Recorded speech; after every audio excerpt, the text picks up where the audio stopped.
Tennessee is a team that too often feels it's 2 steps forward and 1 step back, and all the areas that they excel through its first 2 games of the SEC tournament is what ended up coming back to bite them in the semifinals against Vanderbilt. So much talk has been surrounding their ability to take punches and how they respond to those punches, but against the Commodores it appeared they were able to land a few too many. Poor effort, not what everybody woke up early for. But also hats off to Vanderbilt. They outplayed us today. And all the evidence was there this weekend with their ability to handle punches, and you could see it in the game against Alabama after giving up a 5 spot, how they were able to respond and put together 15 runs off of 20 hits. You look to the game in the quarterfinals against Texas, despite, a few too many scoreless frames by Tennessee, they were able to get timely hits when it mattered, and they pushed that game to top-ranked Texas into extra innings to win that, to get back to the semifinals, to face a team like Vanderbilt. But the Commodores' ability to jump out early, take advantage of some miscues by the defense or some wild pitches by the pitchers, they weren't really able to have any type of response, whether on defense or back on offense. Couldn't really get things going offensively, and then seems like stuff kind of just fell apart a little bit, through the first 7 innings. They played really well, executed a lot, and, kind of just hitting them where we weren't. But moving forward, I think we just got to be able to scratch a few runs there, through the 2nd or 3rd inning and get back into it. This game against Vanderbilt looked kind of like the old Tennessee, where their own mistakes and their own aggressiveness at the plate was getting in their own way, and they didn't look like the team in the first 2 games of the SEC tournament. And that's when you get to a Tony Vitello talking about how they needed to play better in every area of the game. And maybe too much of the weight's put on the starting pitcher in Tegan Kuhns, as he only lasted about 32 pitches before he was taken out in the 2nd inning. But part of that came to him and his lack of conviction with his pitches. Lack of conviction to off-speed pitches. And it's a dynamic fastball. It was one that was, huge for him in high school ball and had him as a high draft candidate. Fortunately, he came to school. I'm certain he's not afraid to compete.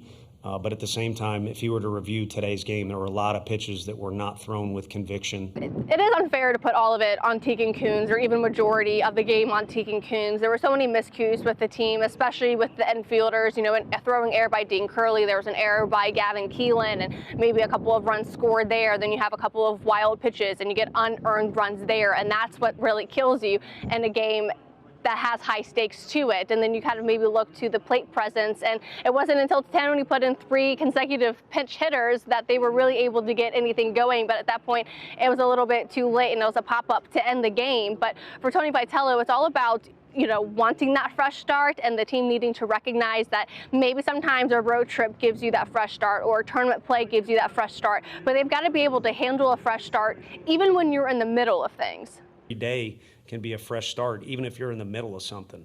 And again, it's not about a guy clicking or other words. I think it's just about approaching each day the way that we know best, or the way that is our best version of ourselves.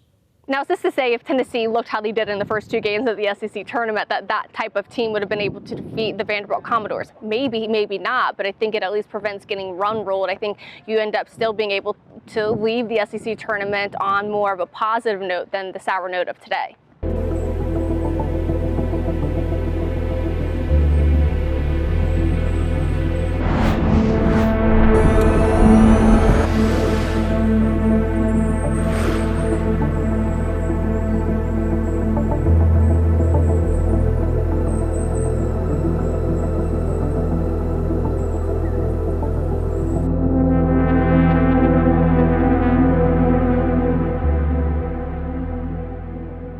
But it's a 9-inning ball game, and I think this team has matured and has realized when you do get punched in the gut, you got to kind of keep your composure.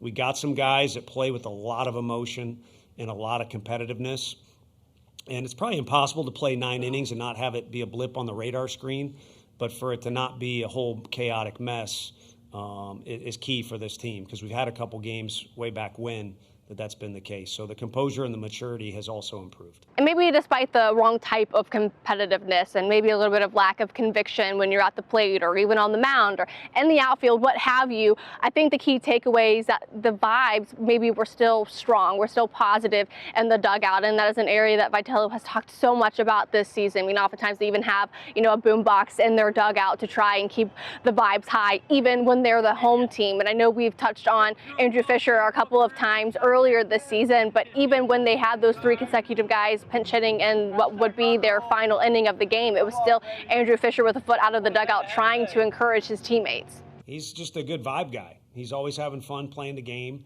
He believes in himself. He's so comfortable in his own skin. Sometimes it can make you kind of check yourself or be a little uncomfortable. So each guy leads in their own way. Hunter does it his way. I think Andrew keeps the guys loose, keeps them very competitive. He's always communicating.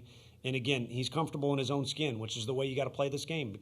But despite leaving on a bit of a sour note, I think Tennessee has done enough to hold on to that probable host team once the NCAA regionals come around because of their ability to defeat Alabama and Texas, and in the fashion of which they did that. And you just hope the committee doesn't put too much attention on what happened against Vanderbilt. But Tennessee has been on the road for so long since the Arkansas series that I'm sure being back home in Knoxville will do them a lot of good until they get to Selection Sunday, and then where they will start their postseason run in the NCAA tournament. But thank you all so much for listening. I will be back later this week. Maybe we'll have some Lady Vol softball. Hopefully they'll be able to get their win over Nebraska later today. So make sure you subscribe so you don't miss out on any of that conversation. I'll talk to you guys later. It's important to make the right decisions, like when to go for it on 4th down, or when to kick the field goal or go for the touchdown. It's also important to make the right insurance decisions too. That's why my office, Trey McAdams State Farm, is here to help you select the right protection at the right price. Our office will make sure you understand your State Farm coverages so you'll know what to expect when the unexpected happens.